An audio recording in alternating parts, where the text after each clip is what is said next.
एक बार एक व्यापारी अपने किसी काम से कुछ दिनों के लिए प्रदेश से दूर गया हुआ था।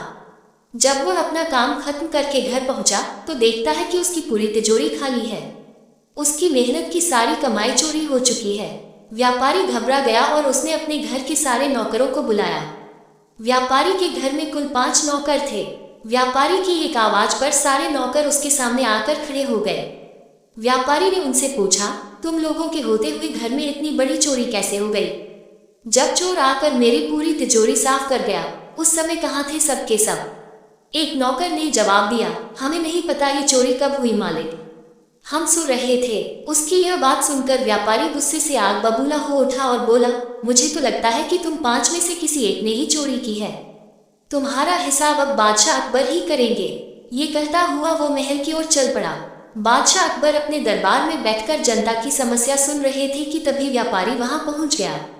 व्यापारी ने कहा, न्याय हुजूर, न्याय, मेरी समस्या को दूर करें। बादशाह ने पूछा, क्या हुआ? कौन हो तुम और क्या है तुम्हारी समस्या? व्यापारी बोला, मैं आप ही के राज्य में रहने वाला एक व्यापारी हूँ महाराज। एक जरूरी काम से कुछ दिनों के लिए प्रदेश से बाहर गया था। जब वापस आया तो मेरी सारी तिजोरी लुट चुकी थी। मैं बर्बाद हो गया हुजूर, मेरी मदद करें। ये सुनकर बादशाह ने व्यापारी से कुछ सवाल पूछे, जैसे कितना सामान चोरी हुआ, क्या उसे किसी पर शक है आदि। सवालों के जवाब मिलने के बाद अकबर ने व्यापारी का मामला बीरबल को सौंप दिया और कहा कि असली चोर को पकड़ने में बीरबल उसकी मदद करेंगे। अगले दिन बीरबल व्यापारी के घर पहुंचे।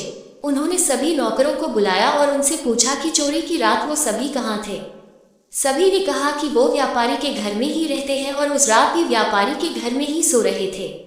बीरबल ने उनकी बात मान ली और कहा, आप सभी को परेशान होने की जरूरत नहीं है। मेरे हाथ में ये 5 जादुई लकड़ियां हैं। मैं आप सभी को एक एक लकड़ी दूंगा। जो भी चोर होगा उसकी लकड़ी आज रात 2 इंच लंबी हो जाएगी और चोर पकड़ा जाएगा। हम सभी कल यही मिलेंगे। ये कह बीरबल ने सबसे हाथ में एक एक लकड़ी पकड़ाए और वहां से चले गए। दिन ढल गया। अगले दिन बीरबल फिर से व्यापारी के घर पहुंचे और उन्होंने सभी नौकरों को अपनी अपनी लकड़ी के साथ बुलाया। जब बीरबल ने सबकी लकड़ी देखी तो उन्होंने देखा कि एक नौकर की लकड़ी 2 इंच छोटी है। बस फिर क्या था, बीरबल ने तुरंत सिपाहियों को उस नौकर को पकड़ने का आदेश दिया। व्यापारी इस पूरी घटना को समझ नहीं पाया और असमंजस से बीरबल की तरफ देखने लगा।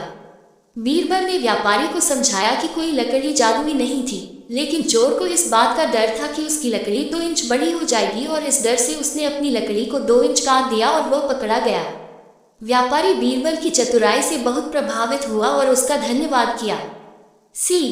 गलत काम चाहे जितना भी चतुराई से किया जाए, लेकिन वो सभी की नजरों में आ जाता है और उसका अंजाम हमेशा बुरा ही होता है।